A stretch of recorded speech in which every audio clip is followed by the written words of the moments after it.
Hi dears, ഞങ്ങളിപ്പോൾ ഉള്ളത് Juffair അൽ നജ്മ ക്ലബിൻ്റെ അടുത്തുള്ള വളരെ ട്രെൻഡിങ് ആയിക്കൊണ്ടിരിക്കുന്ന ഒരു തട്ടുകടയിലാണ്.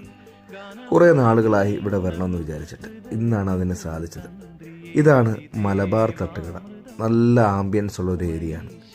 ബീച്ച് സൈഡ് ആയതുകൊണ്ട് ഫുഡൊക്കെ കഴിച്ചിട്ട് കുറേ നേരം ബീച്ചിലൊക്കെ ഇരിക്കാനും അവിടുത്തെ കാര്യങ്ങളൊക്കെ കാണുവാനുള്ള സാഹചര്യങ്ങളൊക്കെ ഉണ്ട്.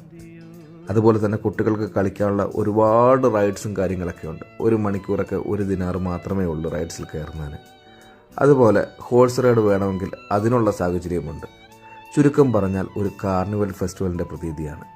ഞങ്ങൾ ഫുഡൊക്കെ ഓർഡർ ചെയ്ത് ഏകദേശം 20 മിനിറ്റ് കഴിഞ്ഞപ്പോഴാണ് ഫുഡൊക്കെ റെഡിയായിട്ട് ഞങ്ങളെ വിളിച്ചത്.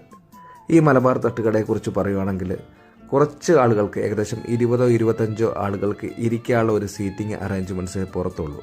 അതുപോലെ തന്നെ ഹോട്ടലിൻ്റെ മുകളിൽ ഏകദേശം 7-8 പേർക്ക് ഇരിക്കാനുള്ള സീറ്റിംഗ് അറേഞ്ച്മെൻറ്റ്സ് ഉണ്ട്. പക്ഷേ നല്ല ആംബിയൻസ് ഉള്ള ഒരു ഏരിയ ആണ്. കുട്ടികളുടെ റൈഡ്സും അതുപോലെ തന്നെ ബീച്ചിൻ്റെ കാഴ്ചകളൊക്കെ കണ്ട് നമുക്ക് ഫുഡ് കഴിക്കാനുള്ള സെറ്റപ്പ് ഉണ്ട്. എല്ലാ തരത്തിലുള്ള വിഭവങ്ങളും അവിടെ ഉണ്ട്.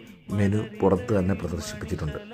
ഞങ്ങൾ ഓർഡർ ചെയ്തത് ദോശയും പൊറോട്ടയും കപ്പയൊക്കെയാണ്. അതിൻ്റെ കൂടെ നല്ല ബീഫ് റോസ്റ്റും മട്ടൻ കറിയും ചിക്കൻ കറിയും ഫിഷ് കറിയൊക്കെ ഉണ്ടായിരുന്നു. എന്തായാലും ഫുഡൊക്കെ കഴിച്ച് പുറത്തെ കാഴ്ചകളൊക്കെ കണ്ട് ഒരു കുതിര സവാരിയൊക്കെ കഴിഞ്ഞിട്ടാണ് ഞങ്ങൾ വന്നത്. എന്തായാലും ഒരു വട്ടമെങ്കിലും നിങ്ങൾ പോയി മലബാർ തട്ടുകടയുടെ ഫുഡൊക്കെ ഒന്ന് ടേസ്റ്റ് ചെയ്യേണ്ടതാണ്.